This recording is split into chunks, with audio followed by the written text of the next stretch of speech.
Thanks for coming today. I know it's a beautiful day out there. It's probably the first day we'd all rather be outside than inside, so I definitely appreciate you coming out. So what I'm going to do today is I'm going to give you a little introduction about myself and some assumptions that we should have as new business owners. And I'm going to talk a little bit about why we think it's beneficial for you when you're to the point when you're ready to hire an employee that you should consider outsourcing that piece. So first thing I want to say is, congratulations for getting to this point. I've been in this line of business for about 20 years, and really the thing that I love about this is meeting people like yourselves, because what America is based on is small businesses like yourself, and without you, we wouldn't be the great country we are. And really that's what makes my job fun and my sales reps' job so much fun, is meeting people like yourself. So first of all, congratulations for getting to this point. Before I kind of jump into my presentation, what I'm going to talk about, I just want to make a couple of assumptions so we're all on the same page as far as where you're at right now. So obviously you're here because you're to the point where you're hiring an employee, and you're asking yourself, what do I need to do?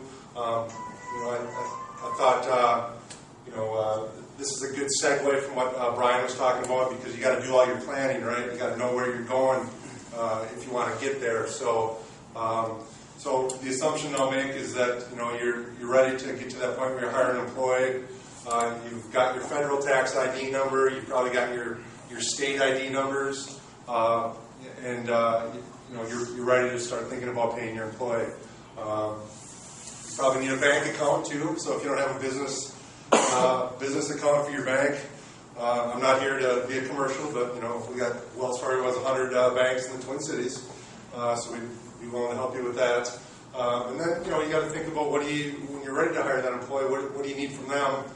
Things like I-9s and W-4s. So if you're to that point and you're ready to start thinking about your employee, paying that employee, it's time to think about payroll. So most of what I'm going to talk about for the rest of the time is some things to think about when you're ready to do that payroll. Now, obviously I'm here representing my company, but there's a lot of other reputable companies that you can outsource your payroll to. Brian's company certainly does it, and there's some other national companies that are out there.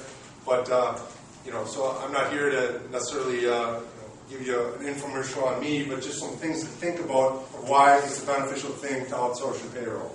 So I've kind of compiled a top 10 list of those reasons. When I'm done with that, I'd be happy to answer any questions that you might have. So that's kind of what's on the docket here. So reason number one, cost. What resources are available for you as a small business owner? Large businesses can afford to maintain big payroll departments. Small business may actually be losing money by using resources to do it in-house.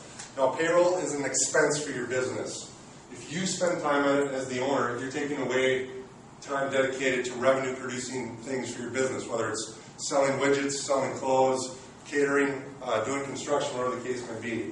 So you don't make any money when you do payroll. So it's an expense for your business. So do the math, calculate the hours you or your employees are devoting to payroll-related activities, how much you're spending on that, compare that to the plans offered by several payroll service providers, factor in the money your business spends on tasks like printing and distributing the checks, creating the tax documents, making the tax deposits, tax returns, W-2s, that's all a cost.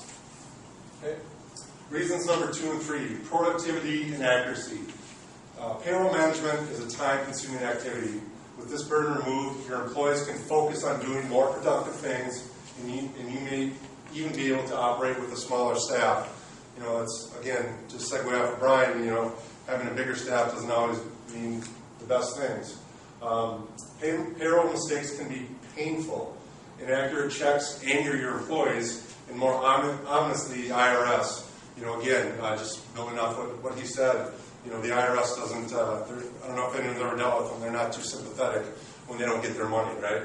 So a good payroll service provider is far less likely to make a serious error. Furthermore, if a mistake is made, you can seek financial restitution from that provider, something you can't do with your employees. Meaning, companies like us, other, our national bonded, publicly held companies, they have insurances in place if something goes wrong, which normally it never does, but it's good to know if there is mistakes that you can seek restitution. Reliability. In-house payroll activities only function as reliably as the people doing the work.